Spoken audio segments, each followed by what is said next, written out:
descubrí que mientras yo estaba embarazada de 7 meses, mi novio se acostaba con mi mejor amiga y usaba el dinero del bebé para consentirla. Desde ese día, me encargué de que cada centavo que gastaran se convirtiera en su peor inversión. Durante mucho tiempo creí que lo peor que podía pasarme en la vida era quedarme sola, criar a una hija sin el respaldo de una pareja, fracasar en una relación donde había puesto mi amor, mi energía, mis años y mis esperanzas. Creía que no tener una familia normal o una historia de amor que terminara en un para siempre era un signo de derrota, como si fallar en lo emocional te dejara una marca para siempre. Pero lo que aprendí, a la fuerza, con el corazón desgarrado y la mente a punto de estallar, fue que lo verdaderamente devastador no es estar sola. Es descubrir que compartías tu vida con 2 personas capaces de escupir sobre tu confianza y luego seguir caminando como si nada.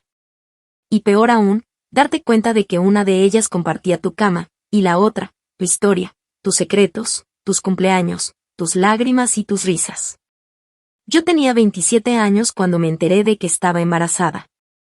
Había dejado un trabajo que me tenía atrapada emocionalmente y empezaba a trabajar desde casa, haciendo diseño freelance y colaboraciones con pequeñas marcas locales, mientras Alex, mi novio de toda la vida adulta, cargaba con el grueso de las cuentas. Siempre nos habíamos repartido las cosas de forma natural, o al menos eso pensaba yo. Él era de los que decía que quería una hija, que sería una niña hermosa, fuerte como yo y mimada como él. No era perfecto, pero sabía hablar bonito cuando quería y se esforzaba por darme cierta estabilidad. Vivíamos en un apartamento de una habitación, cómodo, no lujoso, pero funcional. Teníamos una rutina bastante sencilla, él trabajaba casi todo el día, volvía en las tardes, cenábamos juntos cuando podíamos, veíamos alguna película y nos dormíamos abrazados, o eso intentaba yo. Porque desde que empecé con las náuseas del primer trimestre, nuestras noches se volvieron más distantes. A veces él dormía en el sillón, decía que el colchón le dolía la espalda, y yo no quise discutirlo mucho. Prefería pensar que era algo físico y no emocional, que ya volvería a la cama cuando se le pasara la molestia. En esa etapa me aferraba a las cosas pequeñas. Que me llevara una limonada con hielo sin que se lo pidiera. Que revisara las apps del embarazo conmigo como si de verdad le emocionara. Que me pusiera la mano en el vientre con esa sonrisa medio nerviosa cuando sentía una patadita. Pensaba que todo eso era amor. Que estábamos bien. Que las inseguridades eran normales. Que los cambios hormonales me hacían más sensible.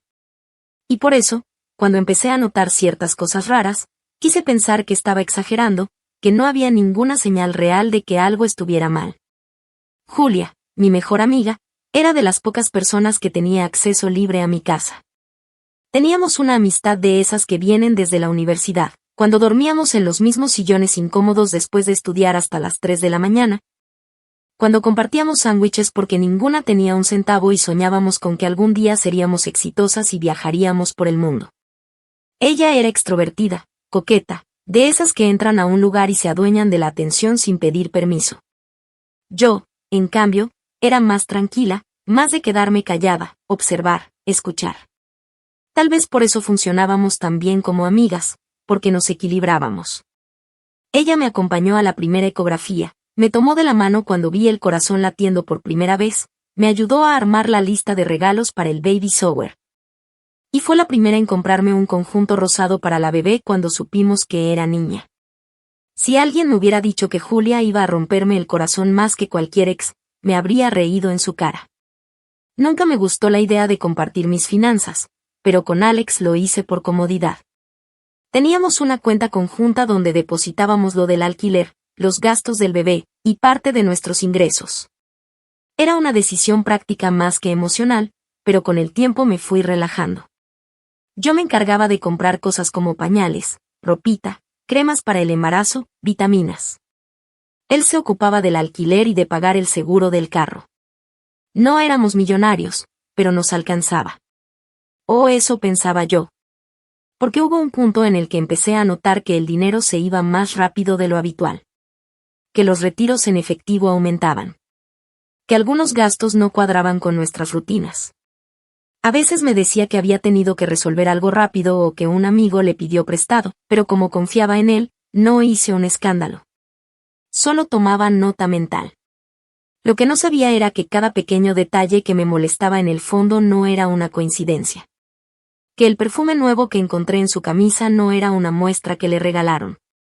Que las noches en que se quedaba hasta tarde en el trabajo no eran por un contrato urgente. Que el cariño que mostraba por mi panza era más automático que genuino.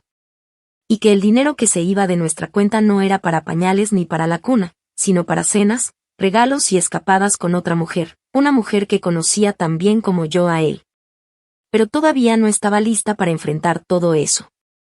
En ese momento, mi cuerpo estaba agotado, mi mente saturada, y mi corazón, aunque ya herido, seguía creyendo que estaba exagerando, que nada tan feo podía estar pasando realmente. Sin embargo, como pasa con todo lo que se oculta mal, la verdad estaba por estallar. Y cuando lo hizo, no hubo grito, no hubo pelea, no hubo escándalo. Solo una decisión silenciosa, clara, y llena de rabia contenida. Si él creyó que podía traicionarme con la persona que yo más amaba como hermana, si pensó que podía usar el dinero de nuestra hija como su billetera personal para alimentar una aventura patética, entonces yo me encargaría de que cada centavo que gastaron les costara el triple, en humillación, en vergüenza, en derrota. Porque yo no iba a llorar en una esquina con una barriga de 7 meses esperando que el mundo fuera justo. Iba a convertirme en la peor inversión de sus vidas. Y esa historia apenas estaba por comenzar. Actualización 1. Pasaron varios días después de aquella última vez en que escuché la excusa de el dinero fue para ayudar a un compañero del trabajo y no dije nada. Fingí, como tantas otras veces, que no me importaba. Me limité a sonreír por inercia, a quedarme acostada mientras él se metía en la ducha con su celular en la mano, a tragar la rabia que se me subía por la garganta cada vez que pensaba en los retiros extraños. En los silencios mal acomodados, en las llamadas contestadas en la cocina y no en el cuarto. Pero algo dentro de mí ya había cambiado. Algo se rompió en el momento exacto en que lo vi evadiendo mi mirada, cuando sus caricias dejaron de tener calor y se volvieron mecánicas, cuando noté que evitaba tocarme la barriga como antes, como si ahora le estorbara. En lugar de llorar, me volví meticulosa. Silenciosa. Fría. Y sobre todo, paciente. Yo ya tenía acceso a la cuenta conjunta desde mi celular, pero hasta entonces nunca la había revisado con lupa. Era una cuestión de confianza. La misma confianza que se había ido a la mierda desde que empecé a notar que el dinero del bebé no estaba donde debía. Así que abrí el historial bancario una noche mientras él dormía profundamente en el sillón, una costumbre que ya se había vuelto permanente, y empecé a revisar movimiento por movimiento. Lo primero que me llamó la atención fueron los retiros de efectivo por cantidades grandes y seguidos, como si alguien estuviera drenando la cuenta de a poco.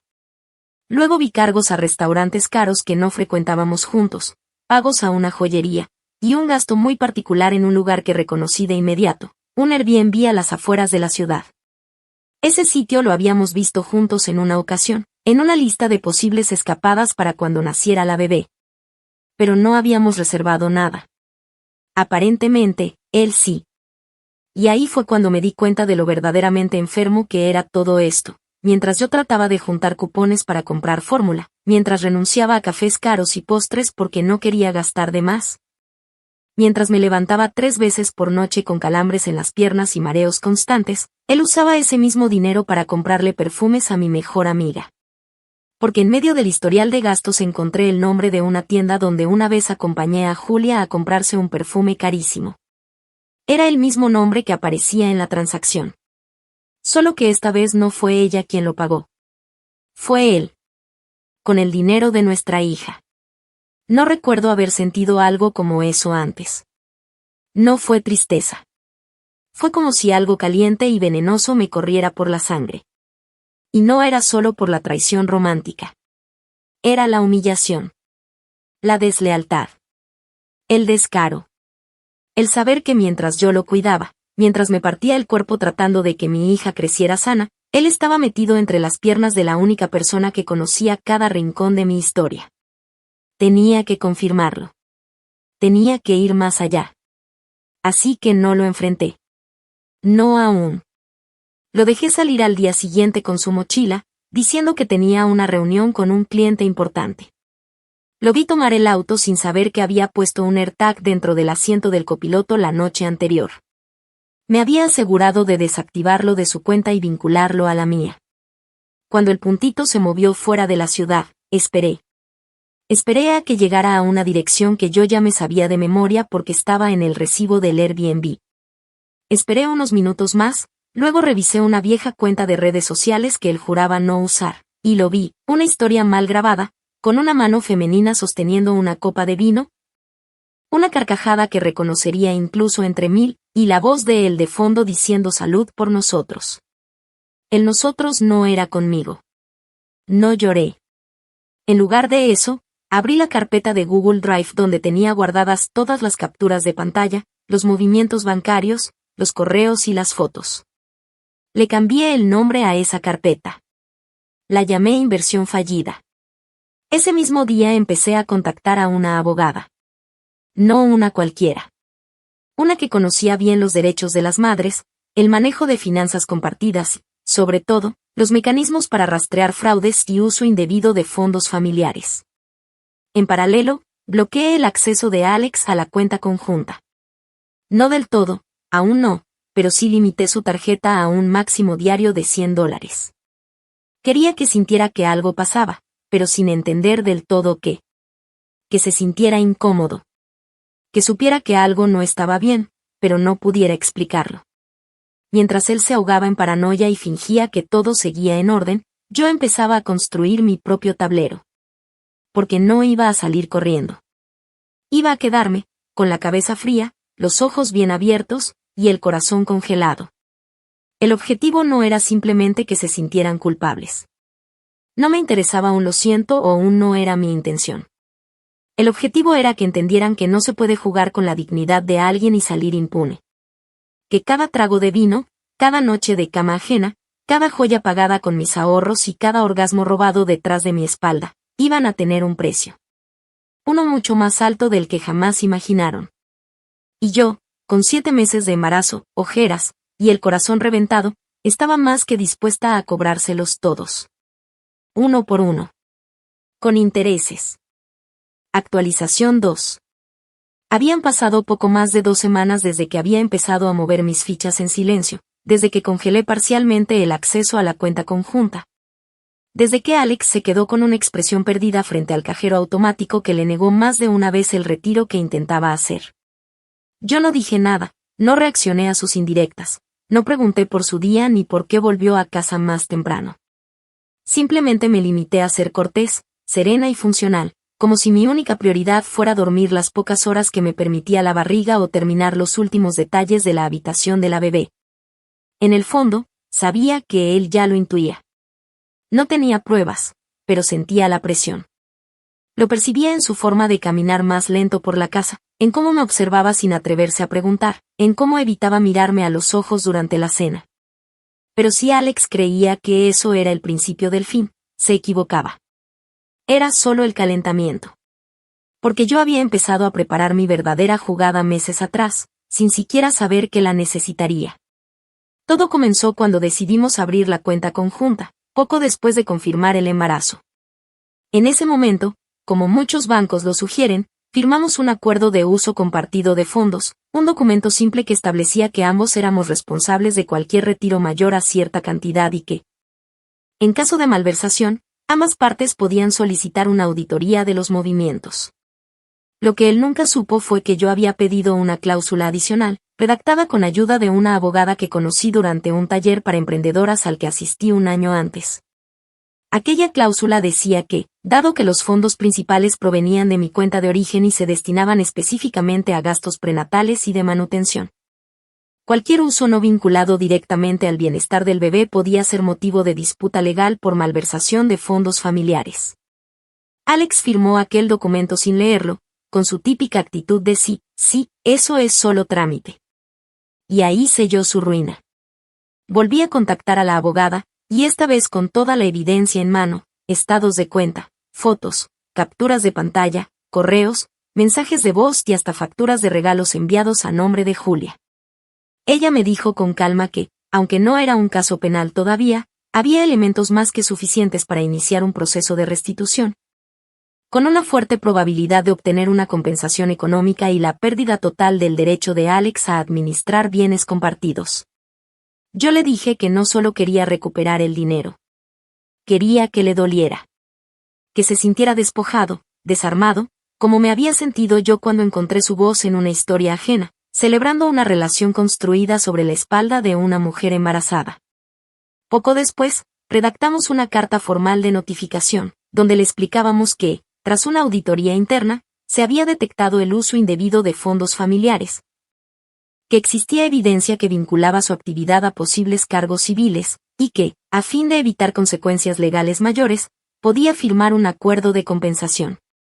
Dicho acuerdo exigía una restitución parcial del dinero, que él ya no tenía, la entrega del auto, comprado tiempo atrás con ayuda de mi dinero pero a su nombre, y el retiro definitivo de cualquier administración futura de recursos conjuntos. Si no firmaba, el siguiente paso era una denuncia formal por fraude, incluyendo su nombre en registros públicos, lo cual afectaría no solo su historial crediticio, sino también sus posibilidades laborales. Le dejé el sobre en su escritorio, sin una palabra. Al día siguiente, él lo leyó con los ojos inyectados, y aunque intentó mantener la calma, lo vi fruncir la mandíbula y hacer ese gesto desesperado con las manos que solo hace cuando se siente acorralado. Esa noche me preguntó con voz nerviosa si podíamos hablar. Me dijo que lo sentía, que no sabía cómo se le había ido todo de las manos, que Julia había sido un error, que no quería perder a su hija. Yo lo observé en silencio, y solo atiné a decirle que ya era muy tarde para hablar de errores, que ahora estábamos en el terreno de las consecuencias. Él insistió, dijo que firmaría lo que fuera, que solo quería arreglar las cosas. Así que firmó. Sin negociar. Sin leer bien. Firmó el acuerdo que lo dejaba fuera del acceso al auto, fuera de las decisiones económicas, y lo comprometía legalmente a un plan de restitución mensual. Un acuerdo que, además, se podía presentar en la corte como precedente de conducta indebida en un eventual juicio por custodia. Días después, se mudó temporalmente a casa de un amigo, con una mochila medio vacía y la cara de alguien que por fin entendía que su castillo de arena se estaba derrumbando. Mientras tanto, Julia, que ya no se molestaba en esconderse, seguía publicando fotos con frases como al fin haciendo lo que merezco o la verdad siempre gana. No le respondí. No le escribí. Solo tomé capturas. Porque cada palabra que ellos soltaban creyendo que nadie los miraba, cada post, cada mensaje, cada evidencia pública de su descaro, era para mí una pieza más en la construcción de su sentencia social. Y lo mejor es que aún no sabían que todo lo que estaban viviendo no era mala suerte. Era diseño. Era estrategia. Era el inicio del precio que iban a pagar por cada noche robada, cada centavo gastado, y cada mentira que me tragaron mientras dormía con una vida creciendo dentro de mí. Porque si ellos creyeron que yo era la parte débil de la historia, no tenían ni idea de lo que una mujer herida y lúcida puede llegar a ser cuando ya no tiene nada que perder y todo el rencor por convertir en acción. Y yo no había terminado. Ni siquiera había comenzado con lo peor. Actualización 3. Habían pasado poco más de 5 semanas desde que Alex firmó aquel documento sin saber que estaba cediendo más que su acceso al dinero. Estaba entregándome en bandeja la posibilidad de reescribir completamente el lugar que ocuparía en la vida de nuestra hija. La casa volvió a sentirse más respirable, más mía. A pesar del cansancio, a pesar de las noches en vela, a pesar del vértigo que me daba mirar mi reflejo en el espejo y ver una versión distinta de mí, más fuerte y más despiadada, hubo algo que volvió, la claridad mental. Ya no era una mujer desesperada esperando una disculpa. Ahora era una madre que tenía todo el derecho del mundo de defender lo suyo, y cada paso que daba era como colocar un ladrillo más en la muralla que me protegería, y protegería a mi hija. Del desastre emocional que ellos intentaron dejarme como herencia. Para ese entonces, ya había recuperado parte de los fondos perdidos gracias al acuerdo firmado, pero sabía que eso no bastaba. Mi objetivo no era solo dejarlo sin acceso al dinero que malgastó. Quería que sintiera en carne propia lo que era construir algo solo para ver cómo se desmorona. Así que comencé a seguir de cerca sus movimientos. No desde el rencor ansioso, sino desde una vigilancia estratégica. Observaba con atención qué hacía, a quién veía, cómo intentaba recomponerse. Fue así como descubrí que él y Julia estaban planeando comenzar un pequeño emprendimiento, una tienda online de gadgets tecnológicos reacondicionados, con envío nacional y ofertas por redes sociales. Ella, con su imagen de influencer de quinta, pensaba encargarse del branding y él, de la parte técnica. La idea no era mala, lo admito. De hecho, me pareció tan lógica que no tardaron en pedir ayuda económica a un conocido mutuo. Un tipo que trabajó años con Alex en la empresa de cableado y con el que mantuve contacto por respeto, pero también porque siempre me pareció sensato. Lo llamé una noche sin muchas vueltas. Le expliqué lo que había pasado con total honestidad, y luego le advertí que cualquier inversión que hiciera con ellos era un riesgo personal. No traté de manipularlo. Solo le mostré los números, los documentos, y le dije que en ese momento existía una investigación abierta por uso indebido de fondos compartidos. El tipo, sorprendido y visiblemente incómodo, me agradeció por la llamada y me dijo que se lo pensaría mejor. 2 días después, su nombre desapareció de los planes de Alex y Julia. El golpe fue sutil, pero calculado. Lo que querían construir, comenzaba a fracturarse antes de siquiera nacer. Pero no me detuve ahí. Sabía que, a pesar del rechazo de aquel inversionista, seguían buscando financiamiento, así que decidí dejarles un pequeño regalo. En una de sus publicaciones anunciando la futura tienda, crearon una página con dominio nuevo, donde colocaban supuestos productos, promociones, y una pasarela de pago que todavía no estaba activa. Lo interesante es que usaron imágenes de otras tiendas, sin los permisos correspondientes. Eso, en los Estados Unidos, puede convertirse en una demanda por uso indebido de propiedad intelectual si el autor decide tomar acción. Lo supe porque una de esas fotos era de una cuenta de diseño con la que yo había trabajado meses atrás. Me comuniqué con la dueña, una chica que vive en Portland y que había diseñado una de las imágenes ahora usadas en su web, y le pasé toda la información. Ella, por supuesto, estaba furiosa. En menos de 3 días, la web fue dada de baja por una denuncia directa a su servidor de hosting. Mientras tanto, Julia comenzó a sentirse expuesta. Sus redes, antes llenas de frases como todo lo que me prometieron y nunca me dieron, me lo di yo misma, empezaron a llenarse de comentarios ácidos, la mayoría anónimos.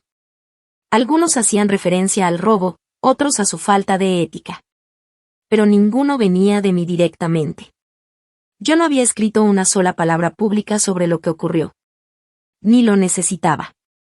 Lo que ellos no sabían era que una amiga mía, con acceso a varias cuentas sociales de venta de productos para madres, se había encargado de filtrar la historia, omitiendo nombres, pero dejando suficientes detalles como para que quien quisiera unir las piezas pudiera hacerlo con facilidad. Lo mejor era que en lugar de parecer una venganza, parecía una advertencia. Una de esas publicaciones tipo, mamás, revisen sus cuentas compartidas, no confíen ciegamente en sus parejas, a veces usan el dinero del bebé para acostarse con tu mejor amiga. El post se viralizó en varios grupos de Facebook de mamás primerizas. Julia, que pertenecía a uno de esos grupos, tuvo que salir corriendo a borrar sus perfiles y limitar comentarios. Yo solo observaba. Y si todo esto no fuera suficiente, me aseguré de que su último intento de financiar la tienda terminara siendo su peor error. Uno de los pocos préstamos personales que Julia aún tenía disponibles lo usó para comprar stock a un proveedor desconocido de otro estado. Lo hizo bajo recomendación de una cuenta de contactos para vendedores que ella seguía desde hace meses. Lo irónico es que esa cuenta había sido comprada por mí semanas antes, por una suma ridículamente baja, a un usuario que no sabía qué hacer con ella. A través de esa cuenta, contacté al supuesto proveedor, diseñé un catálogo falso con productos inflados de precio, y hasta fabriqué reseñas positivas que hablaban maravillas de la supuesta mercancía. Cuando Julia transfirió el dinero, no solo cayó en la trampa. Quedó registrada en una operación fallida, perdió más de $3,000, y recibió una notificación del banco informándole que no podía recuperar la transacción por haber aceptado los términos de envío sin protección. Alex, sin saber qué pasaba del todo, comenzó a desesperarse. Lo noté porque me llamó 3 veces seguidas una noche. No respondí. Al día siguiente me escribió un mensaje diciendo que entendía que estaba dolido mi orgullo, pero que seguir destruyendo todo lo que intentaba construir no iba a ayudar a nadie. Me reí tan fuerte que asusté al gato. Porque él no tenía idea de que esto ya no se trataba de orgullo. Esto era cálculo. Era precisión. Era justicia hecha a medida. Porque si pensaron que podían joderme mientras gestaba una vida con la barriga abierta y la espalda doblada, si creyeron que podían hacerme pasar por la vergüenza, por el abandono y por la miseria mientras ellos brindaban con copas que yo pagaba, entonces yo les iba a devolver la jugada. Pero no con insultos ni lágrimas, sino con exactamente lo que ellos despreciaron: inteligencia, sangre fría y un enfoque quirúrgico. Actualización 4. Habían pasado casi 2 meses desde que Alex se fue definitivamente del apartamento. Para entonces, mi embarazo estaba en la recta final. La panza ya se me notaba a kilómetros, y cada movimiento costaba el doble de esfuerzo. Tenía que moverme lento, hacer pausas para respirar y dormir en posiciones imposibles, pero a pesar de todo eso, nunca me sentí más despierta, más consciente de cada decisión que tomaba. La rabia ya no era furia desbordada. Se había convertido en algo mucho más peligroso, una voluntad tranquila pero constante. No buscaba solo que él y Julia sufrieran pérdidas. Quería que esas pérdidas fueran el resultado de sus propias decisiones. Que no pudieran culpar a nadie más que a sí mismos. Que el mundo se les derrumbara no por lo que yo hiciera, sino por lo que ellos ignoraron, por lo que subestimaron, por cada paso que dieron creyendo que yo era tonta, ingenua o reemplazable. Lo primero fue el auto. Aquel que se había comprado con la excusa de es para que tú no tengas que andar en bus cuando nazca la niña, pero que terminó usándolo el más de lo necesario. En su momento lo registramos a nombre de los dos, aunque yo había puesto el 80% del dinero con mis ahorros de años. Cuando firmó el acuerdo, cedió todos sus derechos sobre él sin mirar las letras pequeñas. Días después de que su tienda ficticia colapsara, contraté a una empresa de recuperación de vehículos y lo reclamé como propiedad legal mía. Alex, que aún lo conducía como si nada, se enteró cuando un par de tipos lo interceptaron en el estacionamiento de un supermercado y le pidieron las llaves mientras le mostraban los papeles con la firma estampada. No hubo escándalo. Solo impotencia. Luego vino la parte que más disfruté: contactar a sus padres. Durante años, su familia me trató con cortesía distante. No éramos cercanos, pero sabían que yo era la mujer con la que su hijo compartía hogar, y con la llegada del bebé, habían empezado a mostrar algo más de interés. Su madre incluso me había escrito en Navidad diciendo que esperaba que la niña los hiciera madurar a ambos. Así que cuando todo estalló, decidí enviarles una carta. No para pedir ayuda. No para rogar. Sino para informar. Con respeto, pero sin filtros. Les conté exactamente lo que había pasado: la infidelidad, la traición con alguien cercano a mí, el uso del dinero del bebé para costear aventuras y regalos, y los documentos firmados donde él admitía su mal manejo. No lo hice para que lo juzgaran. Lo hice para que, cuando él recurriera a ellos para pedir dinero, como supe que ya lo había hecho, supieran que no estaban ayudando a un hijo en apuros, sino a un hombre que había tomado decisiones deliberadas para pisotear a quien le dio todo. Su madre me respondió con un mensaje breve que decía que no sabía qué decir, que no lo reconocía, que le dolía todo esto. Yo no contesté. No necesitaba su compasión ni su culpa. Me bastaba con saber que él ya no podía esconderse tras la imagen del buen hijo que fue engañado por una mujer emocional. Porque no era yo la que lloraba. Era él el que trataba de sostener un castillo de humo con las manos vacías. Pero lo mejor estaba por venir. Una semana antes del nacimiento de mi hija, me aseguré de enviar toda la documentación que tenía: movimientos bancarios, pruebas del mal uso del dinero, el acuerdo firmado. E incluso capturas de los comentarios públicos de Julia riéndose de la situación, a una abogada especializada en custodia y manutención. Ella me dijo con seguridad que no solo podía iniciar el trámite para obtener la custodia exclusiva, sino que también podía presentar una solicitud de restricción de visitas si podía demostrar que su presencia representaba inestabilidad para la menor. Le expliqué que no buscaba excluirlo por capricho, pero que un hombre que había gastado fondos del bebé en su amante, que mintió de forma sistemática, y que incluso intentó ocultar sus activos para evitar el reembolso, no era una figura responsable ni estable. Ella sonrió con la tranquilidad de quien sabe que tiene un caso ganado. El día del parto, Alex no estuvo. No lo llamé. No le avisé. No le mandé ni una foto. Fue mi hermana quien estuvo conmigo, la que sostuvo mi mano, la que me ayudó a respirar, la que me dijo entre lágrimas que estaba orgullosa de mí. Julia, por supuesto, también supo que la niña había nacido, porque alguien del círculo común comentó en una historia que la bebé ya está aquí y es hermosa. Ella reaccionó con un simple wow, felicidades. Hipocresía envuelta en emojis. Yo no respondí. No hacía falta. Su presencia ya no existía para mí. No había nostalgia. Solo indiferencia. Días después, Alex intentó buscarme. Dijo que quería conocer a su hija, que merecía al menos una oportunidad de estar presente. Me escribió un correo larguísimo lleno de justificaciones, excusas y líneas como sé que fallé pero merezco una segunda oportunidad. Lo leí con atención. No borré nada. Simplemente lo imprimí y lo añadí al expediente legal. Cada palabra suya no era más que prueba de su desesperación. Una semana después de eso, recibió la notificación judicial que le informaba del proceso iniciado por custodia exclusiva, acompañado por la solicitud formal de restricción de visitas hasta que se cumplieran ciertas condiciones psicológicas, económicas y legales. También se le notificó que cualquier intento de contacto fuera del marco legal sería considerado acoso. Él no me llamó más. Pero supe por terceros que estaba devastado. Que había perdido su trabajo formal después de que su historial de demanda saliera a la luz en una verificación de antecedentes. Que Julia lo había dejado para aclarar su imagen y que lo culpaba de haberla metido en una pesadilla. Yo no me regocijé con su caída. Me limité a seguir construyendo. A preparar el futuro que mi hija merecía. Sin excusas.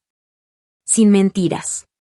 Y sin arrastrar la sombra de un hombre que eligió traicionar cuando más se necesitaba su presencia. Porque si alguna vez pensó que podía quebrarme mientras cargaba con el peso físico y emocional de la maternidad, entonces ahora sabía lo que era intentar armar una vida con las manos vacías, el crédito destruido, la reputación arruinada y la conciencia llena de silencio. Y todavía faltaba el movimiento final. El que no se recupera nunca. Actualización final. Había pasado casi un año desde que me enteré de la traición. Un año desde que dejé de mirar a las personas como si sus palabras tuvieran algún tipo de garantía. Un año desde que dejé de confiar a ciegas en lo que alguien decía mientras me acariciaba el vientre y me prometía estabilidad. Y también, un año desde que decidí no volver a suplicar, ni siquiera a dudar. En todo ese tiempo, nunca me permití caer en la tentación de buscar justicia emocional. No fui a gritarle en la cara. No publiqué indirectas. No le conté a medio mundo lo que me había hecho para que lo odiaran. Fui más precisa. Más silenciosa. Más meticulosa. Mi hija ya tenía más de 5 meses cuando se dio el golpe final. Hasta ese momento, Alex no había vuelto a aparecer físicamente. La notificación judicial lo había mantenido a raya, y sus intentos de apelación no prosperaron por falta de respaldo legal. El acuerdo firmado, sumado a las pruebas de mala conducta, me había dejado en una posición sólida. La custodia exclusiva era mía, sin discusiones. Pero eso no me bastaba. Porque él aún caminaba por ahí, dándose el lujo de jugar a la víctima en círculos nuevos donde nadie conocía la historia completa. Decía que yo me lo había llevado todo, que lo había destruido solo por una aventura sin importancia. Que le quité a su hija como si él no hubiese sido el primero en renunciar a ella cada vez que desvió $1 a la cuenta equivocada. Fue en ese momento que me di cuenta de que aún tenía algo que hacer. No por venganza gratuita, sino por justicia. Porque él no solo me había robado dinero o confianza. Me robó el derecho de vivir mi embarazo con dignidad. Me robó la tranquilidad de saberme acompañada. Me robó el apoyo que me prometió cuando decidimos traer una vida al mundo. Y luego tuvo la osadía de intentar quedar como mártir. Así que preparé lo que sería su sentencia social. Durante todos esos meses, había recopilado evidencias no solo de la parte financiera, sino de lo emocional. Capturas de mensajes donde Julia le decía que era divertido gastar el dinero de la gorda. Correos donde él detallaba cómo iba a dejarme una vez naciera la cría, porque necesitaba su libertad. Fotos de ambos, incluso cuando ella decía que lo había dejado. Todo, Absolutamente todo, lo guardé con fecha y respaldo. Con esa información, redacté una carta abierta. No usé nombres. No mencioné direcciones. No dije nada que me expusiera legalmente. Pero cada palabra estaba construida para que quienes conocían la historia supieran a quién se refería. Lo publiqué en un foro local muy concurrido, en la sección de historias reales, donde madres solteras, víctimas de fraude familiar, y personas que buscan advertencias suelen compartir experiencias. La historia se titulaba como El hombre que me prometió cuidarnos financió su aventura con el dinero del pañal. La respuesta fue inmediata. Comentarios, compartidos, reacciones. Gente que decía yo también vivía algo así, me lo imagino perfectamente, qué basura de persona. Pero lo más interesante no fue eso. Fue que, en menos de una semana, alguien lo identificó. No porque yo lo hubiera delatado, sino porque alguien ató cabos. Una excompañera suya, al parecer, lo había visto con Julia en uno de los lugares mencionados. Y lo publicó en los comentarios, sé exactamente de quién estás hablando. Lo peor es que él sigue vendiendo la historia de que fue víctima de una loca. Y entonces todo explotó. Sus redes fueron invadidas. No por mí. Yo nunca comenté. Nunca me expuse. Pero ya no podía esconderse. Lo contactaron de 2 lugares donde había pedido empleo y que estaban en proceso de hacerle entrevistas. En ambos, la historia llegó antes que su currículum. En uno, le cancelaron la entrevista. En el otro, simplemente lo dejaron de contactar. Me enteré porque uno de sus antiguos compañeros, quien me tenía en redes y con quien hablé una vez por la historia de la custodia, me lo contó con lujo de detalles. A las semanas, Julia desactivó su cuenta de influencer y comenzó a trabajar en una tienda de cosméticos por comisión. Dijo que quería comenzar de nuevo, que lo de ser figura pública era tóxico. Nadie le creyó. Menos aún después de que su expareja, un tipo con el que había estado antes de Alex y con quien había comenzado a volver mientras le robaba el dinero al mío, decidiera compartir parte de los mensajes que ella le enviaba mientras aún estaba con Alex, dejándolo claro, no solo fue amante, también fue doble cara. Alex, por su parte, desapareció. Me dijeron que se había mudado de ciudad. Que vivía con un primo en otro estado, buscando trabajo bajo la mesa. Que intentó vender su celular y una laptop para juntar dinero y pagar parte de lo que debía por manutención. No lo juzgué. No me alegré. Solo pensé que, por fin, estaba sintiendo lo que yo viví cuando descubrí que todo lo que había construido no era más que una mentira financiada por mis propios esfuerzos. Yo, en cambio, seguí creciendo. Mi pequeña empezó a reír con carcajadas sonoras, y su risa fue lo único que necesité para saber que todo valió la pena. Que cada paso que di, cada movimiento calculado, cada documento firmado, cada llamada, cada correo, cada silencio estratégico, me llevaron exactamente a donde tenía que estar. Porque si me querían ver destruida, encontraron a otra mujer. Una que no se quebró. Una que supo reconstruirse con cada pedazo del espejo que me rompieron. Y lo más importante, una que aprendió a usar esos mismos pedazos para que, cuando llegara el momento, pudieran ver su reflejo desfigurado en cada uno. Y ese reflejo no desaparece.